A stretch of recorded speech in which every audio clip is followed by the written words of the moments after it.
Sorry for getting started just a few minutes late here. Just a few things at the top, and then I'd be happy to dive in and take your questions.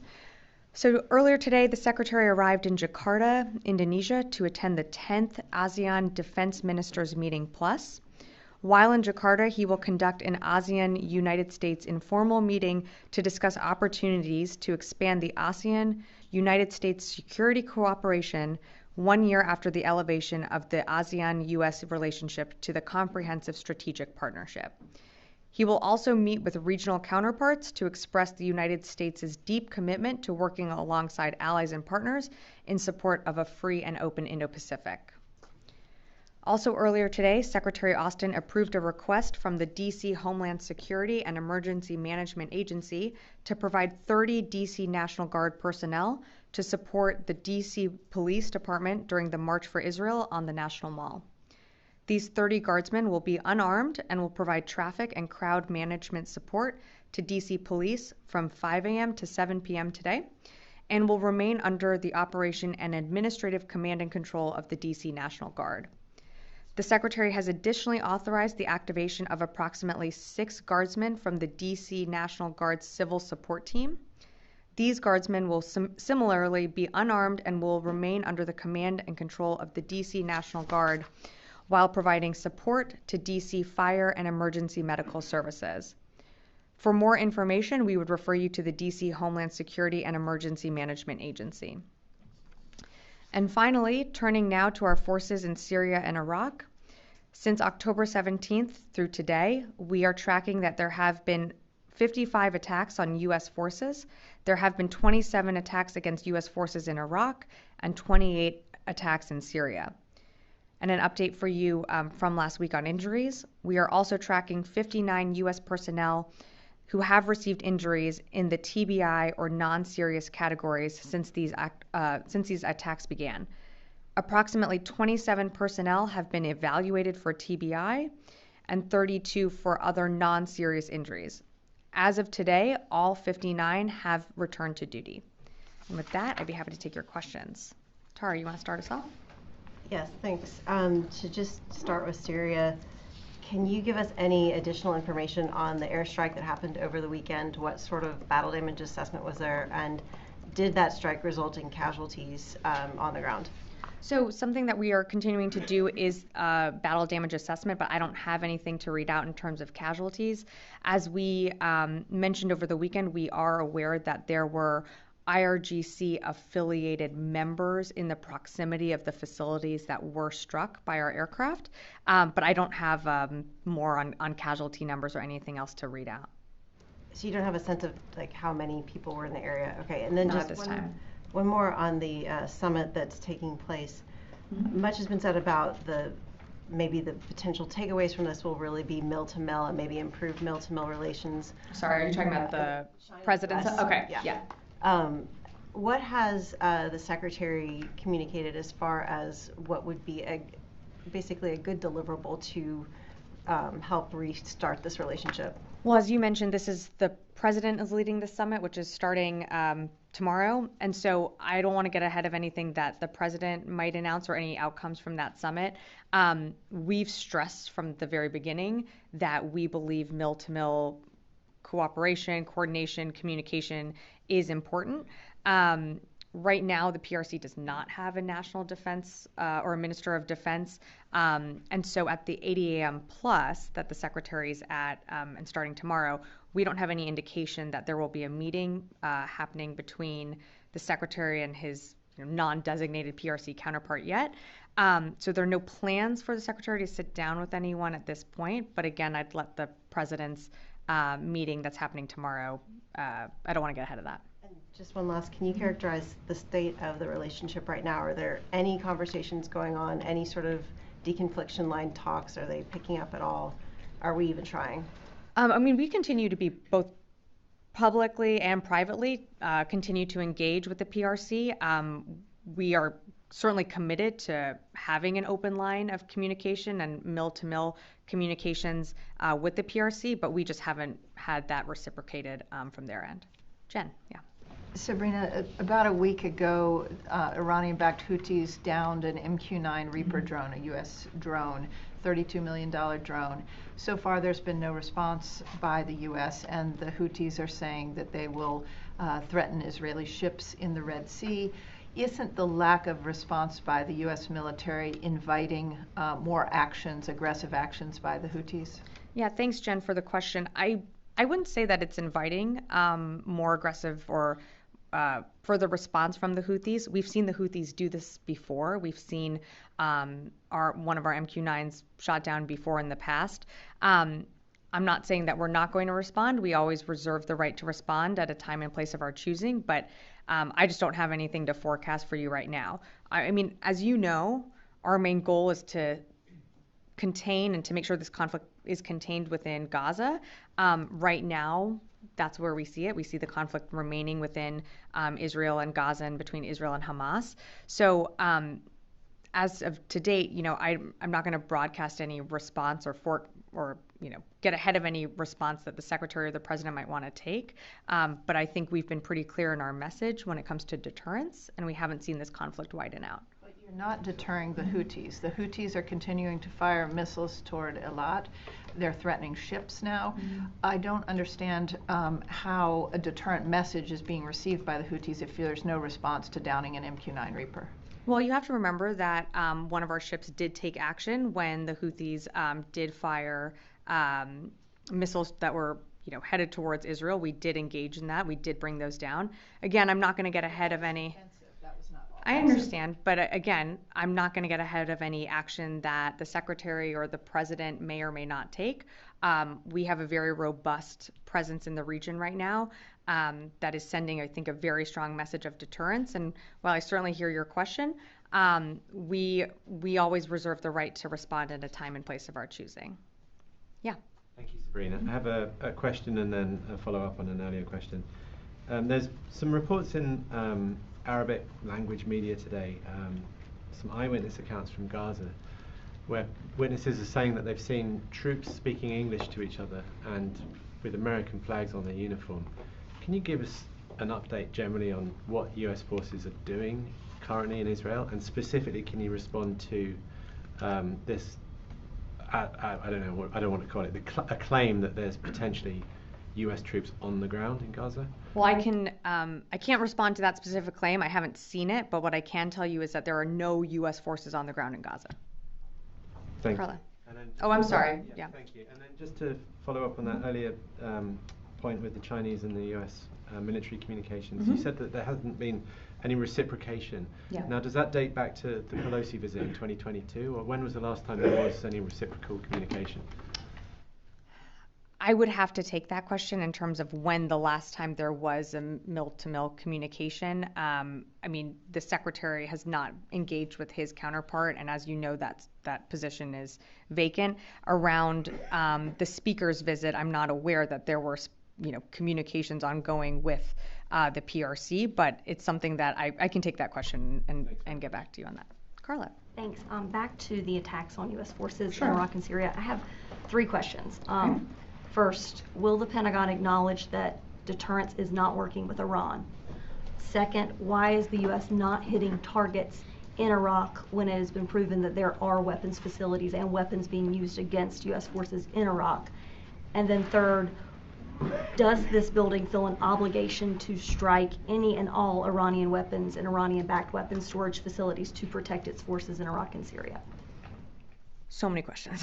Okay, so starting at the beginning, your first question was, do we think deterrence has failed? Am I summarizing Will that? the Pentagon acknowledge that deterrence is not working? When it comes to Iran.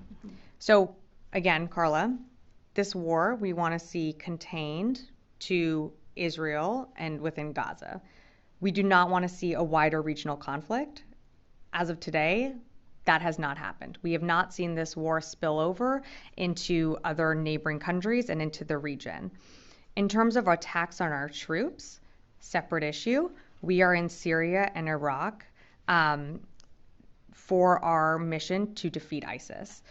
We have seen Iran and Iran proxy groups continue to attack U.S. forces because we know Iran doesn't want us there. We know Iran does not want to see U.S. forces on the ground and in the region, frankly.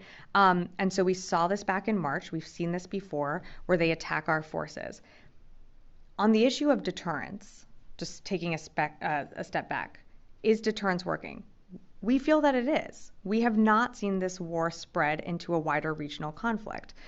We have responded with we conducted 3 different strikes. We responded most recently this weekend. And again, we will always reserve the right to respond at a time and place of our choosing in the future. So that I understand. The strikes that happened, that we've done 3 rounds now, they're not to prevent attacks on U.S. forces in Iraq and Syria. They're to prevent escalation of the conflict. I think, again, nothing to prevent the strikes against U.S. forces in Iraq and Syria? I guess I'm trying to understand. So the the strikes that we are taking is to signal and to message very strongly to Iran and their affiliated groups to stop. That is the purpose of those strikes. And we are seeing... Getting the message, because they keep striking. I understand that, but again, I think we are being very deliberate on how and when we conduct our strikes against these groups, and I think that Iran is certainly seeing that message. And I'm sorry, I don't remember you had a third question on that. Sure. So why is the U.S. not hitting targets in Iraq? And does this building feel an obligation to strike weapons facilities if they know that they're there to prevent attacks on U.S. service members in Syria and Iraq? So in terms of why we aren't hitting where we're hitting places where we feel we can make the most impact. And just this weekend, you saw us hit a training facility and a safe house that also operates as a headquarters node. So we feel very confident in the targeting and the precision of these strikes. And just because they're in Syria does not mean that they're disrupting access to weapons, access to capabilities that these groups have in Iraq.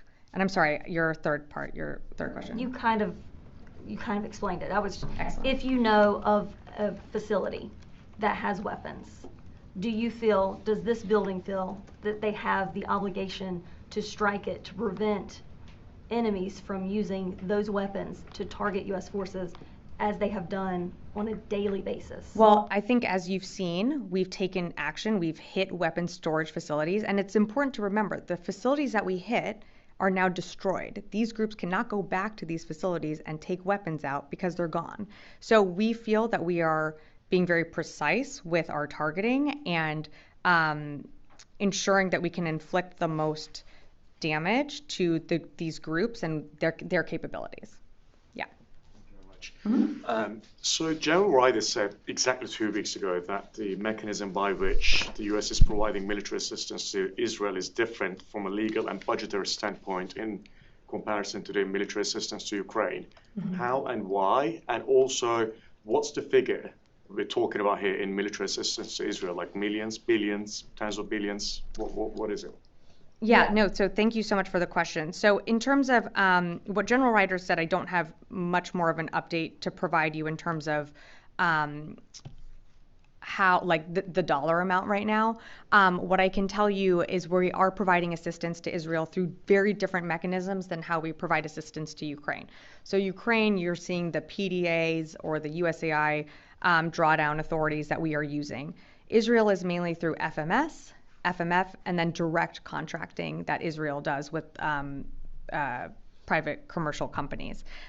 So again, I don't have that amount in front of me right now, but the mechanisms of which we are providing aid to Israel is different from Ukraine. If you can get into why that mechanism has been preferred over the other mechanism that's been provided to Ukraine, is there like a specific reason? Just different country, different mechanisms, different relationships that we have with each country. Again, Israel had before October 7th, a very capable professional military.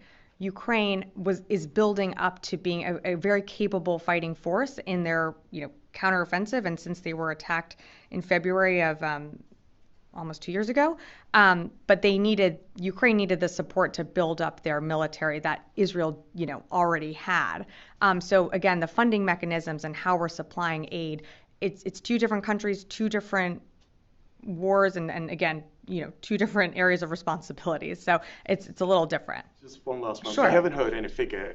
Do you think we're going to be able to, find out how much military assistance has been provided to Israel? Yeah, it's something that we're of course, I know General Ryder spoke to this, it's something that we're working towards. I just don't have that right here at this moment. Yes, Joseph. Thanks. One more on MQ9. Sure. The Houthis said that it was above Yemeni territory. So can you, I know you said that it was international airspace. Yeah. Do you guys still stand by that? Yes, the MQ9 was operating in international airspace when it was shot down. And can you explain why U.S. didn't try to recover any of the remnants? I believe it just wasn't going to be salvageable at that point. We know that the Houthis did make an attempt to try and salvage some of the remnants, and they also were not successful. So it just wasn't salvageable at that point. One other one. Sure. On military assistance to Israel. Mm-hmm. We've seen the targeting of civilians and journalists in Gaza. That has. Well, that's quite a ringtone, Mike. That was him. Okay. It's also expanded beyond those borders. Yesterday, there was a group of Lebanese journalists targeted in the southern part of that country. Yeah.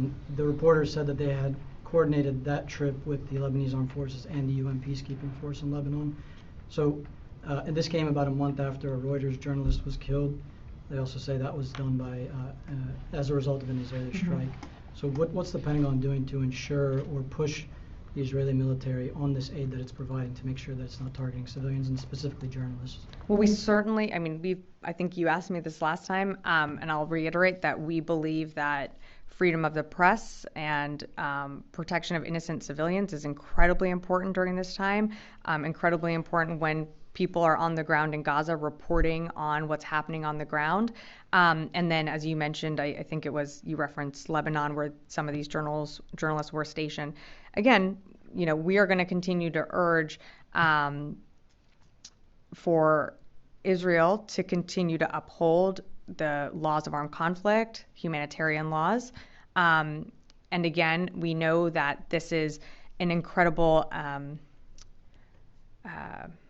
burden's not the right word, but toll that it takes for journalists to cover what's happening on the ground, and it's incredibly important that their safety is protected. Yeah, in the back.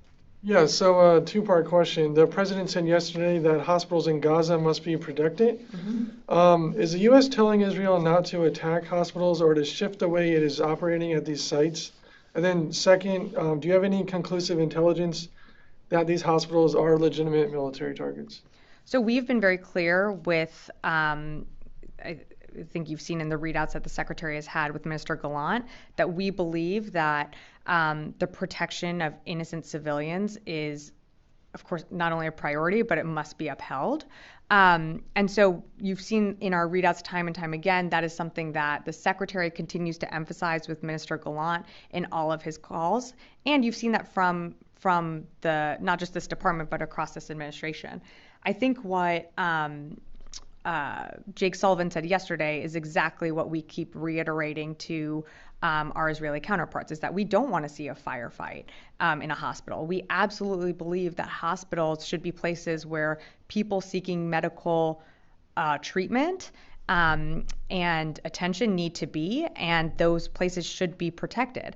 But you have to remember that, and we do have information that Hamas and the Palestinian Islamic Jihad uses some hospitals in the Gaza Strip, including the Al-Shifa Hospital, as a way to conceal and support their military operations and hold hostages. They have tunnels underneath these hospitals. And so Hamas and PIJ members operate a command and control node from Al-Shifa Hospital in Gaza City. They have weapons stored there and are prepared to respond to an Israeli military operation against the facility. So I'm just telling you what we as the intelligence community assesses is happening in Gaza City, how Hamas is using these hospitals to operate. But absolutely, we do not want to see a firefight in a hospital where there are innocent civilians. Fadi. Thank you, Sabrina. So you said earlier you don't have any forces on the ground, right? That's right. So I take it this intelligence assessment is gathered based on information provided by Israel? Sorry, what I just read out, that's from our intelligence community. So did you have any assets inside Gaza? We have no assets or So boots on the ground in Gaza. So there's no gathering on the ground about this.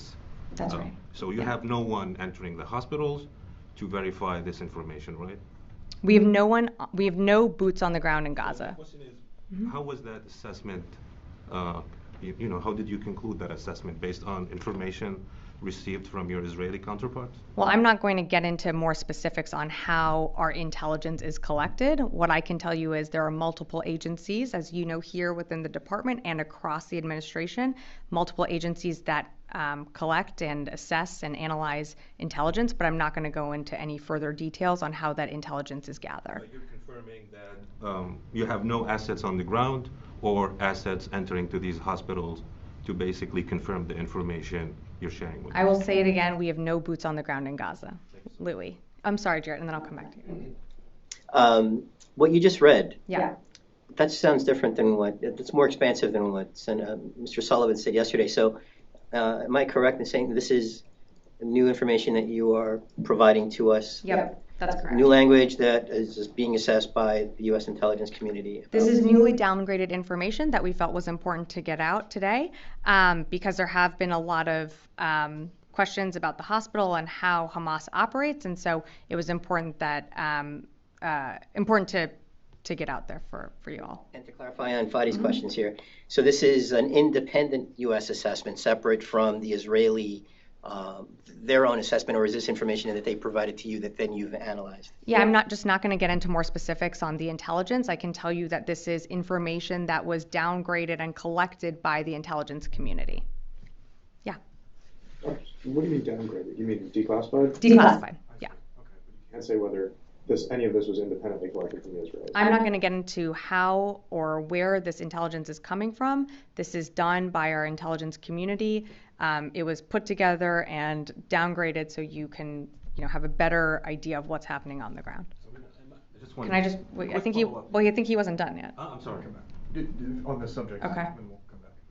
All right, go ahead. Fadi. Just the level of confidence usually when intelligence shares some information or declassify, you talk about. Yeah, I'm not going to go into the assessment of like how we feel. I'm just telling you what the intelligence community has been able to declassify today, and how the fact that I'm reading it out to you, we feel very confident in our sourcing and what the intelligence community has gathered on this topic. But I'm just not going to go into more specifics on the intel itself. So you had a high level of confidence because you said we are very confident. I'm saying I'm confident reading it to you from this podium today in our assessment. Did you have one more question? Then I'm going to go to the phones. Just on this, just to follow up on the previous question on Sure. the sort of multiple levels of deterrence in the region, has the department seen any signs that Iran is attempting to rein these groups in from the sort of localized attacks in Iraq and Syria on U.S. bases? I'm not going to speak to intelligence that we gather on Iran. I'm going to, yeah? If I could just follow up, is Sure. there any concern that the IRGC may or may not have full operational control of these groups? Is that something that might be factoring into what's going on right here?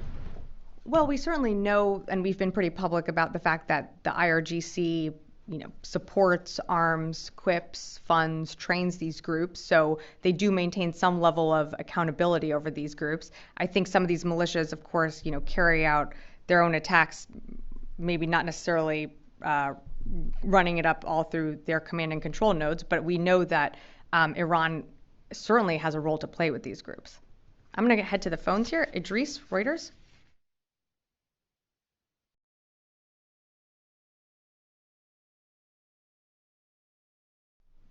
Nothing heard. Chris Gordon, Air and Space.